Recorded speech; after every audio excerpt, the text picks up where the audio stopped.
What is going on, guys? In today's video I will show you the best weapons tier list in Wuchang Fallen Feathers. With 29 weapons in the game, finding the best one can cost you a lot, so I've played and tested every single weapon, and here they're ranked from worst to best. Also, if you're interested in buying other PC or console games with 50 or 70% discount, then check out Instant Gaming. For example, I want to buy Elden Ring, so we just click on Add to Cart, then click Pay, then input our details and pay. After payment is complete, we will receive activation key, then copy and paste the key in, and it's that simple. So what are you waiting for? Click my link description and check out Instant Gaming for yourself.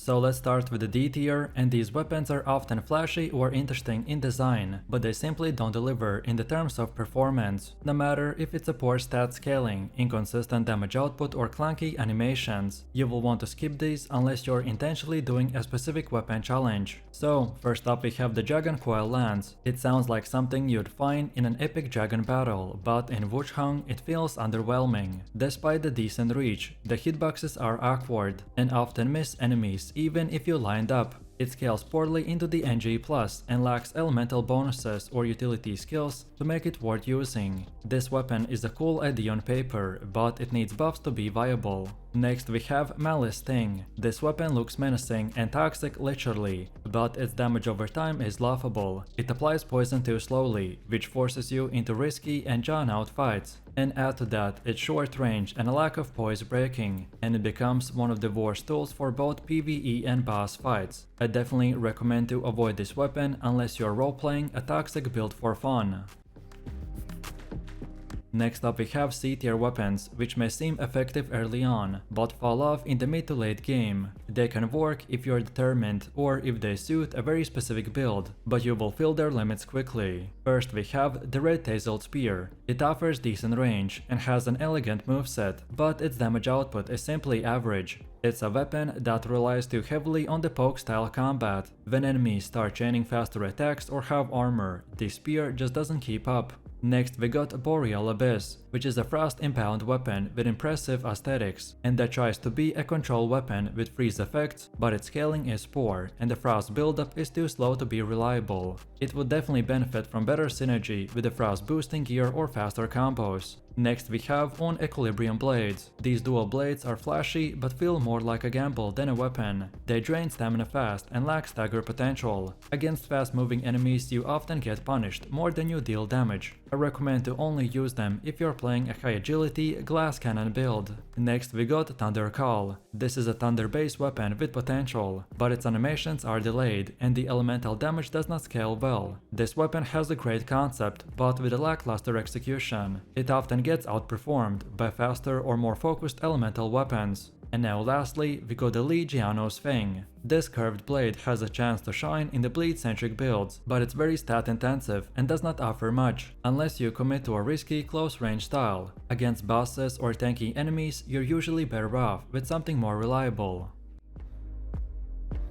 Next on the list we have B tier weapons, which are dependable and can carry you through most of the game if built correctly. They usually lack the extra wow factor or have few flaws, but they're far from bad and good starter weapons. First we have Hallberd, which is a classic weapon archetype that gets the job done. It has good reach, decent stagger and a simple moveset that's easy to learn. However, its downside is its lack of flair. It doesn't do anything unique, but it's very reliable at the start. Next up we got Cinder Dragoncoil. This is a step up from the original Dragoncoil. It adds fire damage, which helps with its DPS, especially against frost-based or poison enemies. However, its sluggish speed and the stamina usage still hold it back from the greatness. Then next we have Eternal Sovereignty. This majestic ceremonial weapon offers high scaling with arcane stats and has one of the flashiest heavy attacks in the game. It's great for fashion builds, but its slow charge times and the mediocre poison breaking make it super risky against aggressive enemies. Then for one of the last ones we got the Cloudfrost Edge, which is a well-balanced frost weapon. It feels smooth in combos and has decent frost buildup. The downside is that its base damage is lower than the others in the same class, and it requires a bit of stat investment to shine. Next up we have Moonlight Dragon. This one is clearly meant for Spellblade style builds, as it has magic synergy and scales with intelligence. When paired with the proper talismans, it can output surprising burst damage. However, it's situational and weak against magic resistant enemies. And now finally we got the Plumed Grace, which is a fast, elegant and built for mobility. This weapon shines in boss fights and exploration scenarios. It lacks the raw power, but in the hands of a dexterity player who dodges well, it becomes deadly.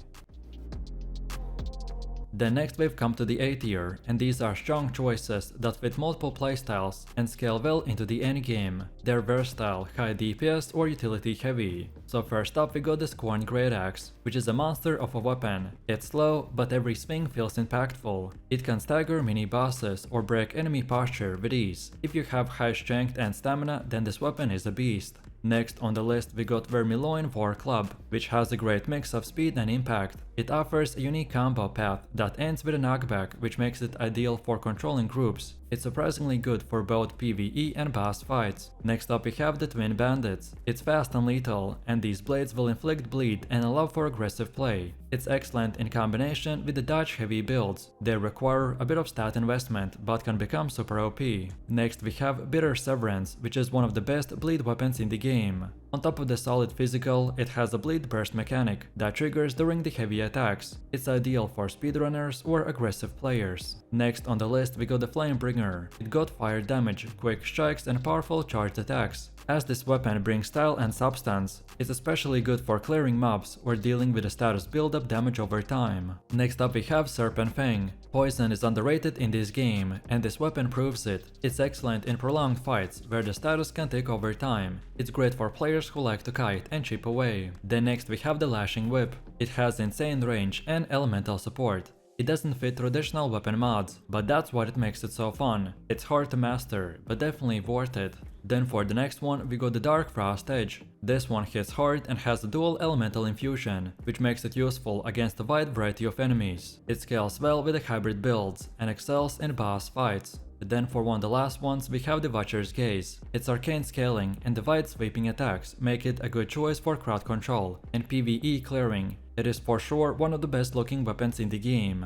Next we have Cloudpiercer. It got quick thrusts, pinpoint accuracy and a high stagger on headshots. This weapon favors technical players and rewards precision. It's very deadly in skilled player hands. And now for the last one we got the Gunpowder Spear. It's explosive, literally. It got strong AoE potential, great for crowd control and good stagger. It also works best when paired with the fire damage boosts.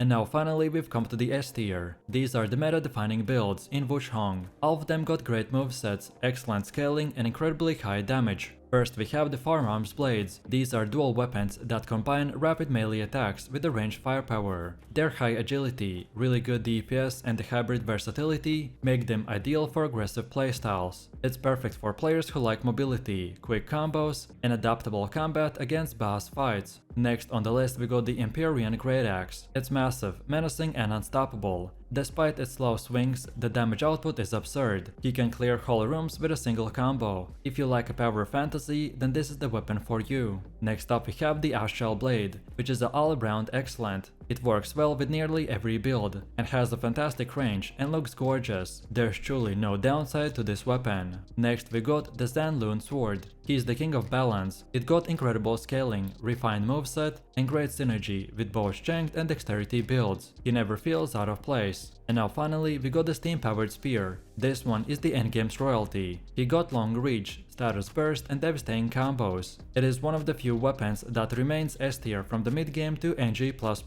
The animations are fast and stagger potential is very high. So let me know what you think about this Wuchang weapons tier list in the comments below. If you enjoyed this, then you definitely don't want to miss my previous top 3 best builds video, where I showed you very powerful builds in Wuchang. So click the screen now and I'll see you in the next one.